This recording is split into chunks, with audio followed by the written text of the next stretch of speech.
Vistos que estão os jornais, as capas dos jornais, vamos à habitual conversa com o nosso convidado. Hoje está em estúdio António Lima Coelho, é Presidente da Associação Nacional de Sargentos. Muito bom dia, obrigada pela sua presença. Em dia de manifestação, logo à tarde em Lisboa, vamos saber também que notícias é que destacou relacionadas, penso que também com esse protesto que estão nos jornais de hoje. Vamos começar por olhar o Expresso. Exatamente. Eu agradeço a oportunidade que nos dão, particularmente neste dia de grande incidência de atenções sobre os militares e não só. E começava exatamente pelo Expresso, porque, embora seja uma notícia relativamente pequena, na página 9 do Expresso, o jornalista Fernando Madrinha, pessoa com responsabilidades na matéria de informar, tem uma pequena crónica que lhe chama de golpe de Estado, em que refere que uma manifestação de militares, que é uma originalidade em toda a Europa. Ora, gostaria de dizer que não é verdade.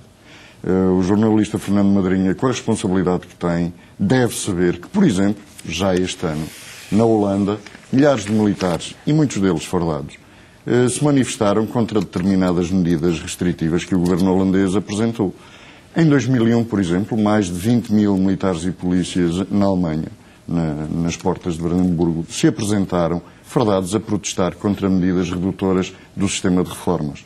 Enfim, e que eu saiba, quer a Holanda, quer a Alemanha não são propriamente países terceiro-mundistas ou países mais recuados. E são países desta Europa em que não há originalidade das manifestações de militares. Pelo contrário, em países em que o exercício da democracia e da cidadania é perfeitamente reconhecido, o exercício do direito à manifestação, também pelos militares, que no limite são os seus últimos garantes, é um reconhecimento de elevada capacidade de cidadania e de um elevado estatuto de reconhecimento dos direitos de cidadania. Portanto, apelava aqui ao Sr. jornalista Fernando Madrinha que fizesse um pouco de estudo e um pouco de pesquisa e veria que não é uma originalidade o que vai acontecer hoje em Lisboa. Já nos vamos cruzar com este assunto mais vezes ao longo da lista de notícias que destacou. Vamos para já ver a segunda, cortes no ensino da língua portuguesa no estrangeiro, uma notícia que vem na página 11 do Público. Efetivamente, isto é uma matéria que, particularmente, enquanto cidadão, já não apenas enquanto dirigente de uma associação socioprofissional de militares, mas também enquanto cidadão, me atinge e me preocupa profundamente. Se perdermos a nossa capacidade de comunicar, a influência da língua portuguesa por todo o mundo, estamos a perder identidade, estamos a perder soberania. Portugal e os portugueses são um povo de imigrantes, são um povo em que qualquer cantinho do mundo se encontra um português. Perdermos capacidade da difusão do nosso bem maior, que é a língua portuguesa, parece-me que é recuar e é contrariar aquilo que ainda há uns dias atrás ouvíamos o Sr. Ministro dos Negócios Estrangeiros dizer que iria haver uma grande jornada de representação portuguesa por todo o mundo. Efetivamente, perder a capacidade de falar a nossa língua e dificultar aos descendentes dos portugueses por todo este mundo a possibilidade de continuar a usá-la com elevação, com qualidade, com incidência, parece-me que é um erro estratégico, político, mas acima de tudo um grande erro para a nossa soberania, para a nossa nacionalidade. Lima Coelho, vamos voltar a falar então deste protesto que está marcado para esta tarde, que envolve também os 3 ramos das Forças Armadas. Hoje há também uma manifestação dos funcionários públicos. Para olharmos o Jornal de Notícias, na página 6 e 7, não percebi se é uma notícia, se é um artigo de opinião que destacou. É todo este conjunto das duas páginas. À notícia. Exatamente, porque eu gostava de referir este aspecto. Os 3 destaques que aqui estão de polícias, de militares, de bombeiros e da função pública. Ora, são exatamente, de há uns tempos para cá, os alvos ou o saco de pancada de muitos políticos que pretendem colocar portugueses contra portugueses como se fosse possível haver um Estado com esse nome que não tenha uma máquina de função pública, que não tenha uma máquina de segurança, de defesa nacional e de apoio às populações. Como é que é possível tentar fazer passar esta imagem para os portugueses de que um Estado pode viver com menos esta máquina? Não pode. E esta ideia, que já se repete há demasiados anos, de pôr portugueses contra portugueses, nós repudiamos-la vivamente. Mais ainda, também aqui isto aparece pelo seu todo, como é que aquilo que os nossos políticos mais recentes repetidamente usam a expressão de que isto é bom para Portugal, vamos recuperar Portugal, é Portugal que está em causa, porque é que ninguém nos explica que o que, pelo seu dizer, é bom para Portugal tem que ser necessariamente mau para os portugueses? Será que quem está mais em Portugal são os portugueses? Será que Portugal existe sem os portugueses?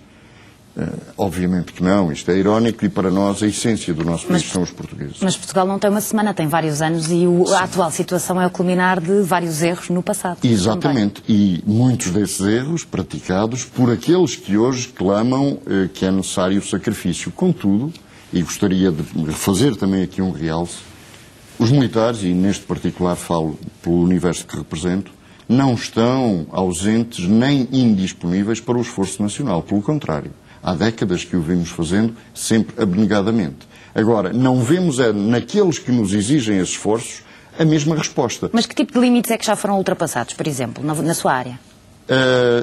Eu não queria incidir tanto nessa expressão que ainda há uns dias foi usada por outro cidadão que por elas responderá, mas há efetivamente alguns limites que estão a ser no mínimo desrespeitados. O limite da própria condição militar. Aquilo que existe e aquilo que é a condição militar, que existe definida em lei de bases do Estatuto da Condição Militar, que existe na exigência própria que nos é feita da subordinação a um sistema disciplinar muito próprio, da permanente disponibilidade para o serviço, sem horas, sem limites, mais da disponibilidade máxima, se necessário, de dar a própria vida. Ora, quando isto tudo é posto de parte e se vê este universo como um agente da função pública puro e duro, alguma coisa está a ser confundida. Macoelho, vamos avançar para outra notícia, estamos mais ou menos a meio do nosso tempo.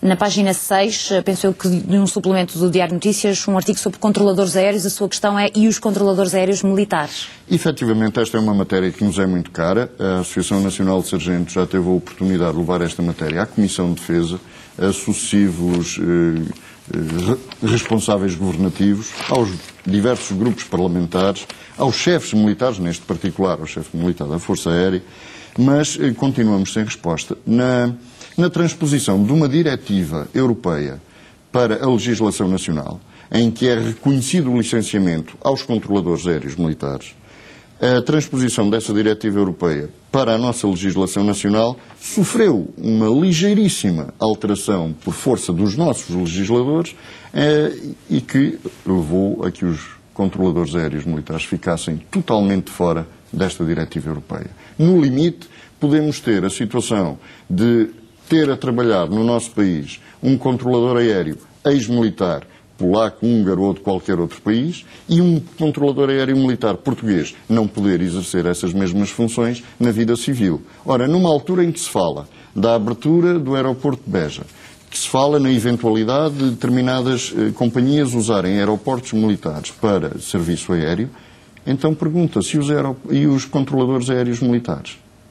E esta é uma matéria que, estranhamente,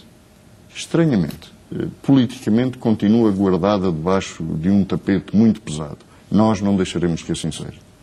Macoelho, vamos para mais uma notícia que destacou, que está em vários jornais. Tem sido, aliás, presença habitual esta semana nos jornais, tanto de televisão como de papel e outros noticiários. O caso de Duarte Lima destacou em vários jornais, depois ainda ligou aqui com outro assunto. Esta, digamos que foi uma abrangência porque este processo das escutas que hoje vem em vários jornais, este caso de Duarte Lima, outros casos, por exemplo, Dias Loureiro, etc. E a forma como tudo isto vem sendo tratado demonstram bem que há cumplicidades e há determinado tipo de relacionamentos que não abonam em favor daqueles que têm a obrigação de ser representantes de instituições e que receberam do povo determinadas responsabilidades, tendo sido eleitos para determinados cargos. Hoje assistimos que, afinal, houve inverdades em declarações feitas perante tribunais, etc.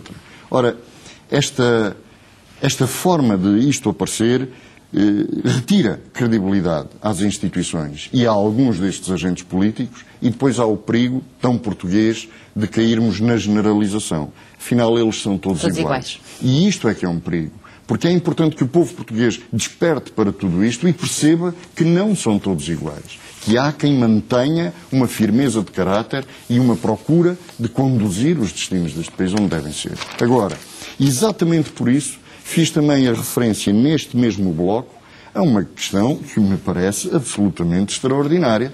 Um jornal diário dedica 14 páginas da sua edição de hoje ao tema maçonaria. E em que mais de 500 personalidades, que curiosamente, desde o pós-25 de Abril até hoje, têm uma relação fortíssima de responsabilidade com o Estado ao que o Estado chegou.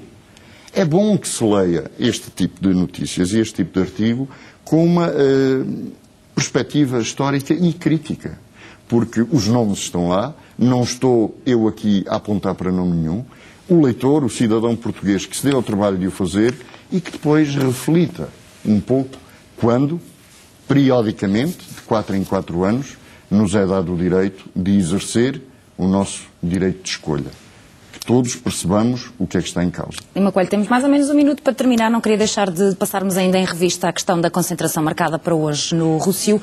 É uma concentração que se afasta, mesmo em termos geográficos, aqui do protesto da manifestação dos funcionários públicos. E estava aqui a ler a página 31 no Correio da Manhã, que foi uma das páginas que destacou. O Ministro diz que em relação à manifestação de hoje, à concentração de hoje, confia no respeito da lei.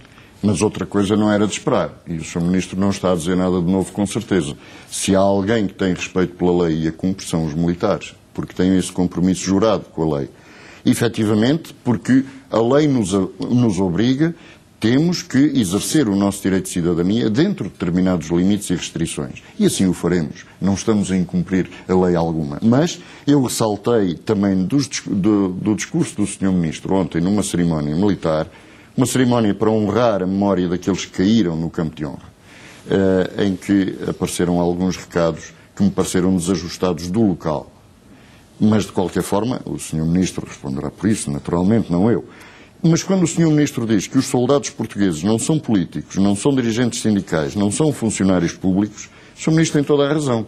Mas depois a prática do Governo não conforma com este discurso, porque depois nos tratam como se assim não fosse.